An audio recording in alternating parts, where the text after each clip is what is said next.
malaman kung saan ka tutungo.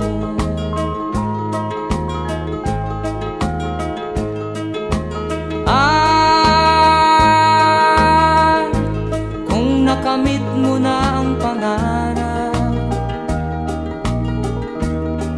di pa rin masiyahan, ang nais mo'y madagdagan. Limot mo na ang iyong pinagmulan.